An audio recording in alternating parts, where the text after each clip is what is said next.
दोस्तों आज हम बात करेंगे तमिलनाडु की, जिसे फैक्ट्री ऑफ इंडिया भी कहा जाता है। अगर हम जीडीपी की टर्म्स में देखें तो तमिलनाडु इंडिया का सेकेंड वेल्दिएस्ट स्टेट है। वहीं इकोनॉमिक फ्रीडम रैंकिंग्स में ये state most economically free state माना जाता है। स्टेट अपने हाईली अर्बनाइज्ड पॉपुलेशन के लिए भी जाना जाता है, जहां ऑलमोस्ट 60% पॉपुलेशन अर्बन एरियाज में दिखाई देती है। आज मैन्युफैक्चरिंग सेक्टर तमिलनाडु की जीडीपी में ऑलमोस्ट 1/3 कंट्रीब्यूशन देता है, चाहे वो टेक्सटाइल सेक्टर हो या automobile, leather, tanning, heavy industries. Tamil Nadu ने हर सेक्टर में एक्सपर्टीज हासिल कर अपने आप को मैन्युफैक्चरिंग हब ऑफ इंडिया के रूप में प्रोजेक्ट किया है। आज इंडिया की ऑलमोस्ट 17% फैक्ट्रीज अकेले तमिलनाडु में लोकेटेड है।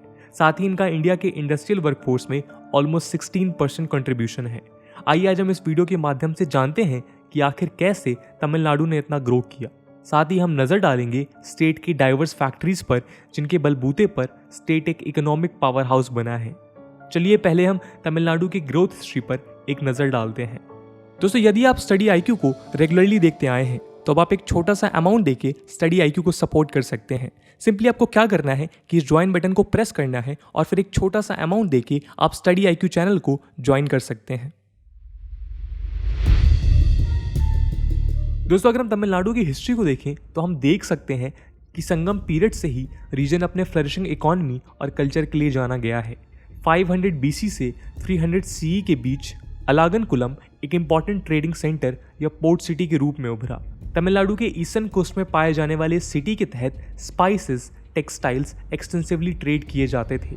इस दौरान रीजन को 3 डायनेस्टीज ने रूल किया, Cheras towards the west, Cholas towards the north और पांड्यास टुवार्ड्स द साउथ। इन सभी डायनेस्टीज ने फर्टाइल लैंड को यूज कर एग्रीकल्चर प्रमोट किया।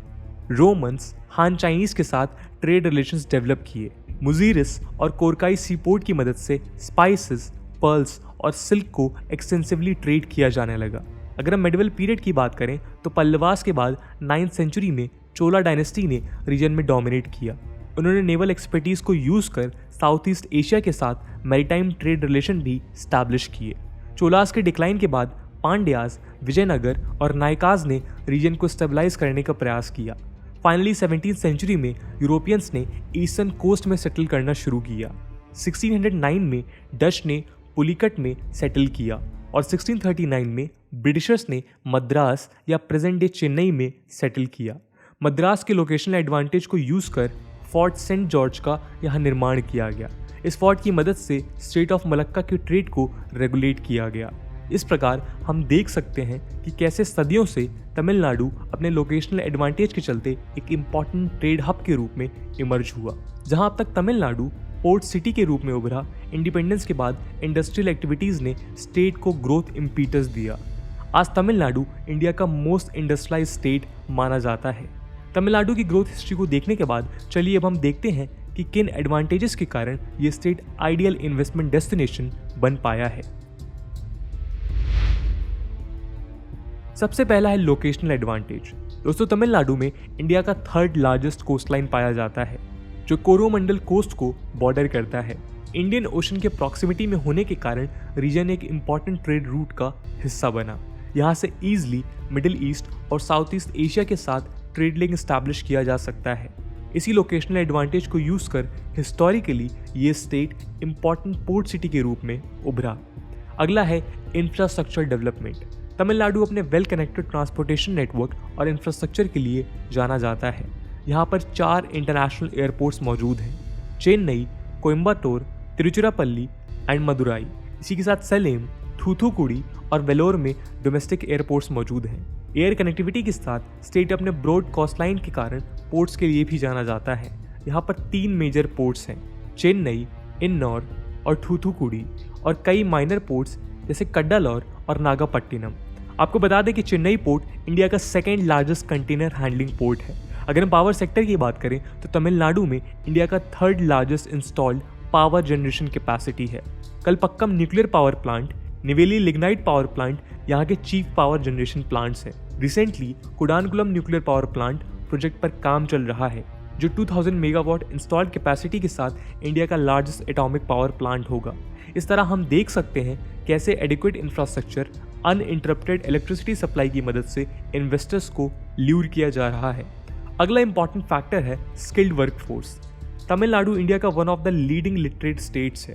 यहाँ पर 37 यूनिवर्सिटीज़, 552 इंजीनियरिंग कॉलेजेस हैं, जैसे IIT मद्रास, अन्ना यूनिवर्सिटीज़ एक्सेट्रा। इन प्रेस्टिजियस कॉलेजेस की बदौलत लाखों स्टूडेंट्स हर साल ग्रेजुएट करते हैं, जो न्यूमरस सेक्टर्स के लिए स्किल्ड वर्कफोर्स प्रोवाइड करते हैं। Finally, conducive business friendly government policies के चलते इन्वेस्टर्स ने तमिलनाडु को प्रेफरेंस दिया है। Tax incentives, 24/7 electricity supply, single window clearance system और एक्सपोर्ट ओरिएंटेड पॉलिसीज़ के चलते प्रो बिजनेस इन्वायरमेंट यहाँ प्रेवेलेंट है। तो दोस्तों, इन सभी फैक्टर्स के चलते तमिलनाडु ने आज मैसिव ग्रोथ अचीव किया है। अगर हम महाराष्ट्र और गुजरात से कंपेयर करें तो तमिलनाडु में इंडस्ट्रीज़ काफ़ी स्पेशली डाइवर्स हैं, यानी इंडस्ट्रीज़ को उनके टाइप के अनुसार अलग अलग रीजन्स में क्लस्टर किया गया है, जैसे शिवाकाशी मैचस्टिक्स और फायरवर्क्स के लिए, तिरुपुर नेटेड गारमेंट्स के लिए और चेन्नई ऑटोमोबाइल के लिए।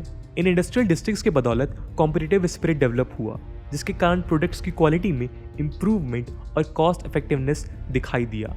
जहां तमिलनाडु, महाराष्ट्र और गुजरात मोस्ट इंडस्ट्रियलाइज स्टेट माना जाता है, तमिलनाडु यहां स्टैंड आउट करता है अपनी लेबर इंटेंसिव इंडस्ट्रीज और सोशली इंक्लूसिव इंडस्ट्रियलाइजेशन के कारण।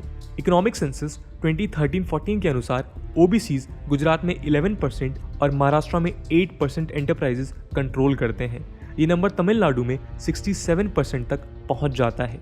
वहीं Dalit Indian chamber of commerce and industry के अनुसार तमिलनाडु में one of the highest Dalit enterprises मौजूद हैं।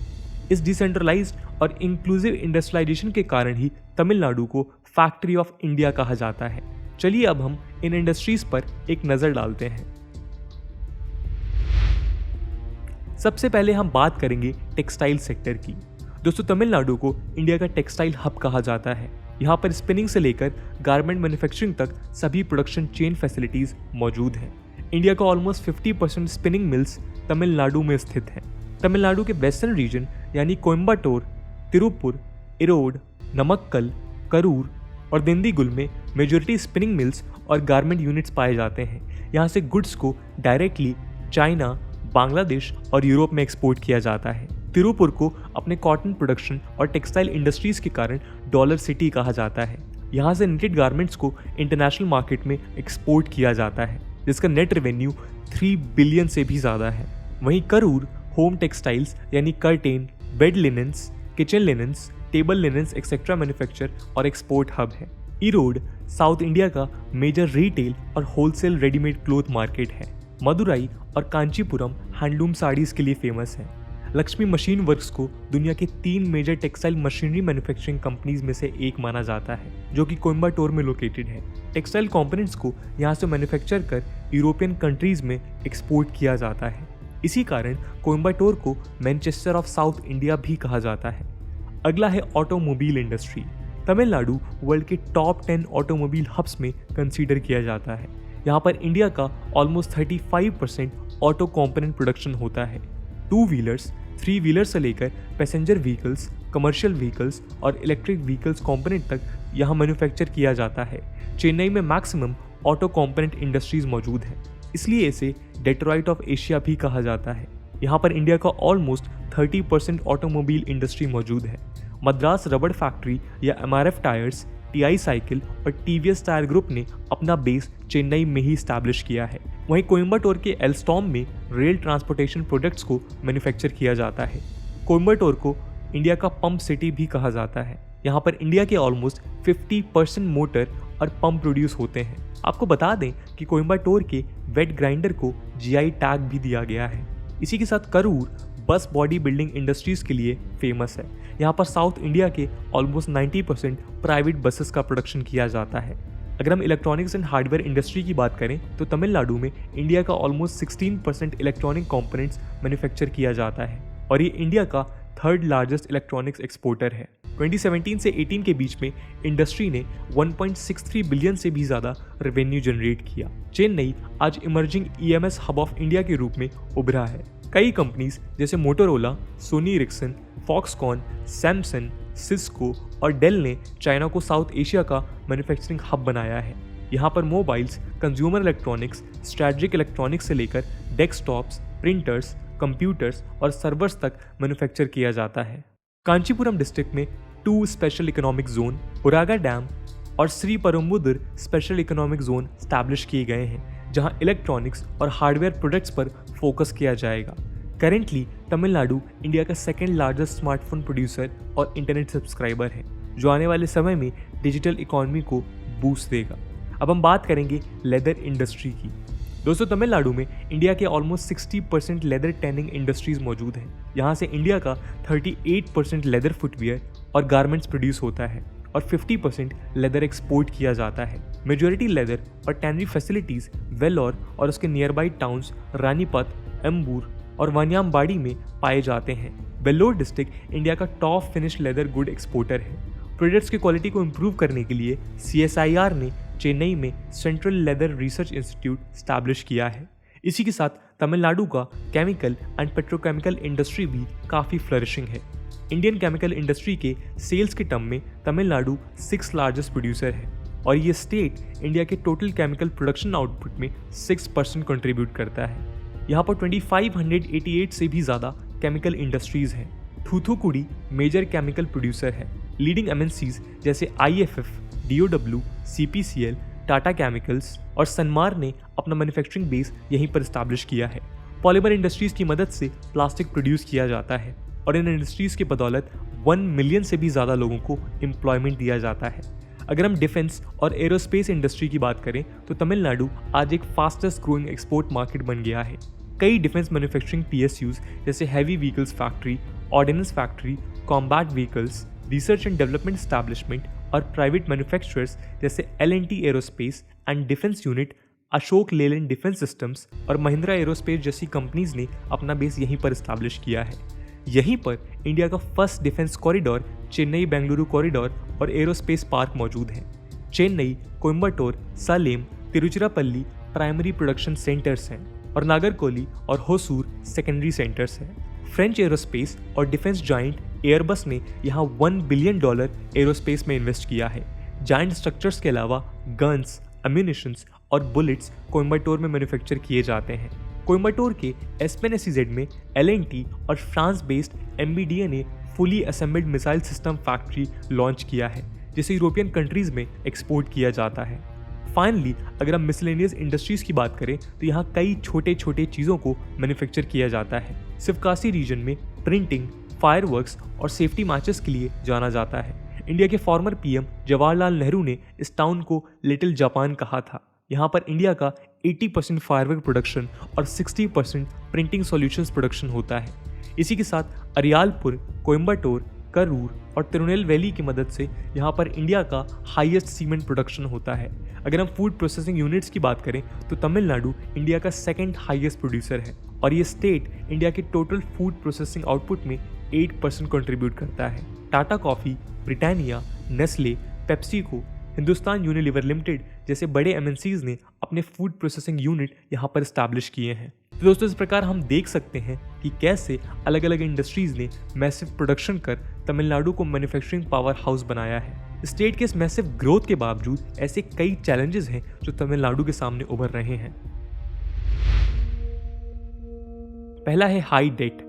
जहां एक तरफ तमिलनाडु इंडिया का सेकेंड लार्जेस्ट GDP कंट्रीब्यूटर है, वहीं दूसरी तरफ ये स्टेट हाई डेट से गुजर रहा है, जो 2020 से 21 तक 4.86 लाख करोड़ के पार चला गया है। इस फिजिकल मेस का सीधा इम्पैक्ट स्टेट के सोशियो इकोनॉमिक एक्टिविटीज जैसे हेल्थ और एजुकेशन पर पड़ता है। नेक्स्ट है फार्म क्राइसिस। भले ही एग्रीकल्चर तमिलनाडु की GDP में सिर्फ 0.9% कंट्रीब्यूट करता है, पर यह सेक्टर यहाँ लार्जेस्ट सोर्स ऑफ लाइवलीहुड है। 2/3 रूरल हाउसहोल्ड्स एग्रीकल्चर पर डायरेक्टली या इनडायरेक्टली डिपेंडेंट हैं, जिसमें करीब 93% स्मॉल एंड मार्जिनल फार्मर्स हैं। नेफिस सर्वे 2016-17 के अनुसार जहां एक तरफ स्टेट ने मैसिव प्रोडक्शन अचीव किया, वहीं दूसरी तरफ एवरेज मंथली फार्म इनकम सिर्फ 9,975 है, जो कई स्टेट से कम है। इसी कारण तमिलनाडु में इनडेटनेस 61% है, जो नेशनल एवरेज 47% से भी ज़्यादा है। इसके अलावा water scarcity, lack of cold storage and processing facilities ने रूरल इकोनॉमी को कंप्लीटली डिसरप्ट किया है। अगला है वाटर क्राइसिस। आपको बता दें कि तमिलनाडु वेस्टर्न घाट्स के रेन शेडो एरिया में पाया जाता है, इसलिए majority rainfall south west monsoon winds नहीं बल्कि north east winds coastal regions में लेके आती हैं। इस अनइवन डिस्ट्रीब्यूशन के कारण आज कई डिस्ट्रिक्ट्स जैसे धर्मपुरी, कृष्णागिरी, सैलेम, वेल्लोर, तिरुचिरापल्ली ड्रॉट फेस कर रहे हैं। इसका सीधा इम्पैक्ट ग्राउंड वाटर लेवल पर हो रहा है, जो अपने लोवेस्ट लेवल्स पर है। सेंट्रल ग्राउंड वाटर बोर्ड के एक सर्वे के अनुसार तमिलनाडु के almost 60% wells below desirable level हैं। अगला मेजर इशू है high unemployment rate. Centre for Monitoring Indian Economy के एक सर्वे के अनुसार तमिलनाडु में अनएम्प्लॉयमेंट रेट मई 2019 में 0.9% था और यही नंबर अप्रैल 2020 में 49.8% तक पहुंच गया। ये नेशनल एवरेज 23.5% से काफी ज्यादा है। इसी के साथ एमएसएमई सेक्टर ने भी क्लोजर फेस करना शुरू किया है। स्टेट गवर्नमेंट के पॉलिसी नोट के अनुसार जहां 2016 से 17 में 2.67 लाख एमएसएमई यूनिट्स थे, ये नंबर 2018 से 19 में 2.17 लाख तक पहुंच गया है। वहीं इस सेक्टर में एम्प्लॉयमेंट करीब 5.2 लाख से कम हुआ है। इन क्लोजर्स के कई कारण हैं, जैसे delayed payment by corporates, GST issues, lack of orders, rise of real estate prices, non availability of credit from banks etcetera. इन सभी फैक्टर्स ने एमएसएमईज को चलाना इम्पॉसिबल बना दिया है। फाइनली तमिलनाडु आज कई अर्बन प्रॉब्लम्स फेस कर रहा है, जैसे चेन्नई में acute water scarcity, pollution and flooding. दोस्तों आपको बता दें कि चेन्नई साल भर में ऑलमोस्ट 55 इंचेस रेनफॉल विटनेस करता है, जो लंदन से डबल और लॉस एंजलिस से 4 टाइम्स है। One of the wettest city in India होने के बावजूद 2019 में यहाँ एक्यूट वाटर शॉर्टेज है। इसका मेजर रीजन है पुअर अर्बन प्लानिंग। चेन्नई की अन्ना यूनिवर्सिटी के सर्वे के अनुसार सिटी ने अपना इंफ्रास्ट्रक्चर वाटर बॉडीज के फ्लड प्लेन्स पर स्टैब्लिश किया है। यहाँ के फेमस आईटी कॉरिडोर को 230 स्क्वायर किलोमीटर मार्शी लैंड पर कंस्ट्रक्ट किया गया है। आपको बता दें कि मार्शी लैंड वाटर को स्पंज की तरह एब्जॉर्ब करते हैं और ग्राउंड वाटर को रिचार्ज करते हैं, लेकिन सिटी के इंफ्रास्ट्रक्चर नीड्स और सिविक अथॉरिटीज के मानक ने इसे अनदेखा कर दिया और 2019 में सिटी ने डे 0 विटनेस किया, जब सभी मेन रिजर्वायर्स एम्प्टी हो गए और गवर्नमेंट को ड्रिंकिंग वाटर ट्रक्स के माध्यम से वाटर सप्लाई करना पड़ा। और साथ ही साथ हम ये भी कह सकते हैं कि इन सभी इशू को रिजॉल्व करने के लिए गवर्नमेंट ने एक्टिवली कई मेजर्स लिए हैं। सबसे पहले हम बात करेंगे एग्रीकल्चर सेक्टर की। एग्रीकल्चरल इश्यूज को सॉल्व करने के लिए गवर्नमेंट ने कई मेजर्स लिए हैं, जैसे स्मॉल एंड मार्जिनल फार्मर्स को फार्मर इंटरेस्ट ग्रुप्स FIG और फार्मर प्रोड्यूसर ग्रुप FPG में ऑर्गेनाइज कर कलेक्टिव फार्मिंग प्रमोट किया जा रहा है। इससे फार्मर्स बेटर प्राइस रियलाइज कर पाएंगे और एडवांस टेक्नोलॉजी को यूज कर पाएंगे। ड्रॉट इश्यूज को सॉल्व करने के लिए mission on sustainable dry land agriculture launch किया गया है। इस प्रोग्राम की मदद से 1000 क्लस्टर्स कवरिंग 25 लाख एकड़ फॉर्म किए गए हैं और उन्हें water harvesting structures, village level custom hiring centres और वैल्यू एडेड यूनिट्स प्रोवाइड किए जा रहे हैं। माइक्रो इरिगेशन प्रमोट करने के लिए state small and marginal farmers को 100% सब्सिडी और रेस्ट ऑफ फार्मर्स को 75% सब्सिडी प्रोवाइड कर रहा है। स्टेट को इन एफर्ट्स के चलते प्रेस्टिजियस नेशनल अवार्ड कृषि कर्मान अवार्ड 5 बार दिया गया है। अगर हम इंडस्ट्रियल सेक्टर की बात करें तो एक्सपोर्ट ओरिएंटेशन प्रमोट करने के लिए स्टेट गवर्नमेंट कई मेजर्स ले रही है। एमएसएमईज को इंटरनेशनल ट्रेड फेयर में पार्टिसिपेट करने के लिए फाइनेंशियल असिस्टेंस दिया जा रहा है। पार्टिसिपेंट्स को air fare, rent, shipping expenses completely subsidize किया जा रहा है। विजन 2023 के तहत फाइनेंस, रेगुलेटरी एनवायरनमेंट, इंफ्रास्ट्रक्चर और access to technology and market जैसे इश्यूज को टैकल किया जाएगा। वहीं आईटी इंडस्ट्री को बूस्ट करने के लिए उन्हें integrated world class infrastructure 6 submarine cables की मदद से ग्लोबल मार्केट से कनेक्ट किया जा रहा है। अगर हम ऑटोमोबाइल इंडस्ट्री की बात करें तो 100% FDI under automatic rule allowed है, यानी इन्वेस्टर्स गवर्नमेंट या RBI के अप्रूवल के बिना इन्वेस्ट कर सकते हैं। रिसेंटली सेंट्रल गवर्नमेंट ने चेन्नई के ओरेगा डैम रीजन में national automotive testing research and development infrastructure project, जिसे हम NATRIP के नाम से भी जानते हैं, उसको लॉन्च किया है। इस प्रोजेक्ट की मदद से world class automotive safety, emission और परफॉर्मेंस स्टैंडर्ड्स डेवलप किया जाएगा, जिसके तहत इंडियन ऑटोमोबाइल इंडस्ट्री को ग्लोबल इंडस्ट्री से सीमलेसली इंटीग्रेट किया जाएगा। इसके अलावा स्टेट गवर्नमेंट ने स्किल डेवलपमेंट पर भी फोकस किया है, जिससे इंडस्ट्रीज को स्टेबल वर्कफोर्स सप्लाई मिल सके। तमिलनाडु स्किल डेवलपमेंट कॉर्पोरेशन की एक study skill gap assessment and action plan for Tamil Nadu ने रिवील किया है कि 2025 तक स्टेट 48% वर्कफोर्स शॉर्टफॉल विटनेस करेगा। इस इशू को सॉल्व करने के लिए apex skill development centres establish किए गए हैं, जो इंडस्ट्री स्पेसिफिक ट्रेनिंग देंगे। इसी के साथ TVS training and services limited Kaveri medical care limited और लॉजिस्टिक्स सेक्टर स्किल काउंसलिंग के साथ MOU साइन किए गए हैं जो सेक्टर स्पेसिफिक स्किल्स प्रोवाइड करेंगे। फाइनली वाटर स्कार्सिटी इशू को सॉल्व करने के लिए कई मेजर्स लिए गए हैं। स्टेट गवर्नमेंट ने चेन्नई के सभी बिल्डिंग में rain water harvesting structures mandatory कर दिए हैं। ग्रेटर चेन्नई कॉर्पोरेशन ने city of 1000 tanks initiative launch किया है। एशियन इंफ्रास्ट्रक्चर इन्वेस्टमेंट बैंक और डच गवर्नमेंट की मदद से मैन मेड टेम्पल टैंक्स को रिस्टोर किया जाएगा और स्लोपिंग रीजन्स में नए टैंक्स कंस्ट्रक्ट किए जाएंगे जो ग्राउंड वाटर रिचार्ज में हेल्प करेंगे। इन सभी स्टेप्स ने स्टेट को पॉजिटिव ग्रोथ ट्रैजेक्टरी दिलाने में हेल्प किया है। गवर्नमेंट के द्वारा लिए गए इन स्टेप्स को जानने के बाद चलिए अब हम स्टेट के फ्यूचर प्रोस्पेक्ट्स पर भी एक नजर डालते हैं। सबसे पहले हम बात करेंगे एग्रीकल्चर सेक्टर की। दोस्तों 1980s में farmer RBI governor C Rangarajan ने कहा था कि 1% एग्रीकल्चरल ग्रोथ इंडस्ट्रियल आउटपुट में 0.5% इंक्रीज और नेशनल इनकम में 0.7% इंक्रीज लाता है। ये स्टेटमेंट आज भी रेलेवेंट है। अगर हमें एग्रीकल्चरल ग्रोथ अचीव करना है तो हमें कई स्टेप्स लेने होंगे। डिसेंट्रलाइज्ड प्रोक्योरमेंट मेथड की मदद से perishable, non perishable horticultural crops को प्रोड्यूस कर फूड वेस्टेजेस को रोका जा सकता है। कोल्ड स्टोरेज इंफ्रास्ट्रक्चर ई-नाम की मदद से न केवल सप्लाई चेन इंप्रूव होगा पर बेटर प्राइस रियलाइजेशन भी होगा।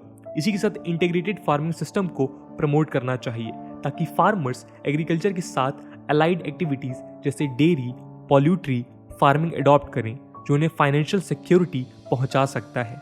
वहीं आज फूड प्रोसेसिंग सिस्टम में भी इनॉर्मस पोटेंशियल है।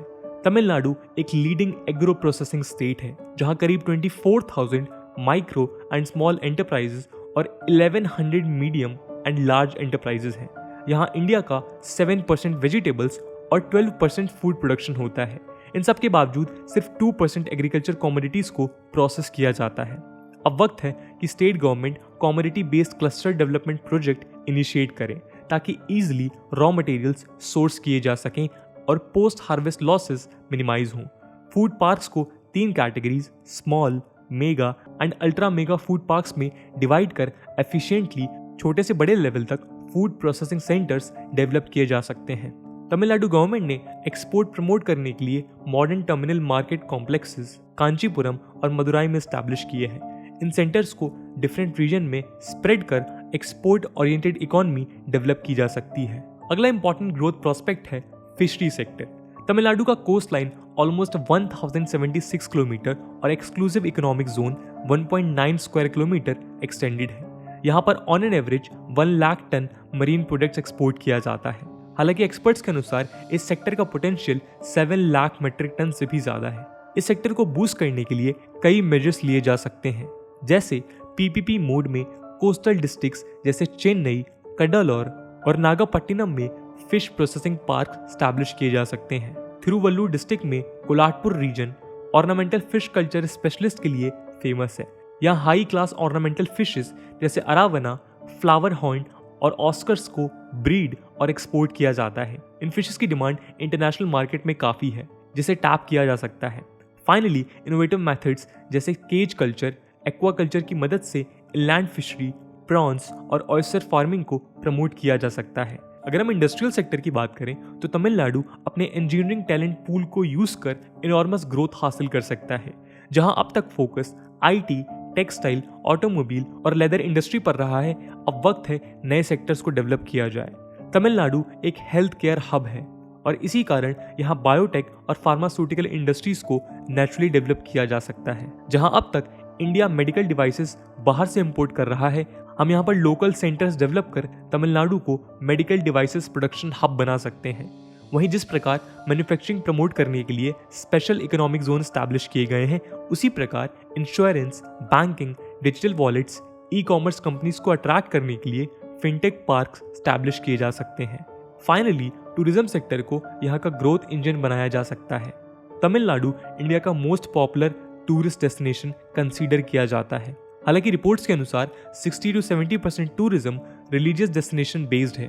यहाँ कई रिलीजियस साइट्स हैं जैसे कांचीपुरम का कैलाशनाथ टेम्पल, मदुराई का मीनाक्षी अम्मन टेम्पल, रामेश्वरम का रामानाथ स्वामी टेम्पल, तिरुचिरापल्ली का श्री रंगनाथ स्वामी टेम्पल। इसी के साथ यूनेस्को वर्ल्ड हेरिटेज साइट्स जैसे चोलास का बृहदेश्वर टेम्पल, ऐरावतेश्वरा टेम्पल और पल्लवास का महाबलीपुरम ग्रुप ऑफ मॉन्यूमेंट्स यहाँ के मुख्य आकर्षण हैं।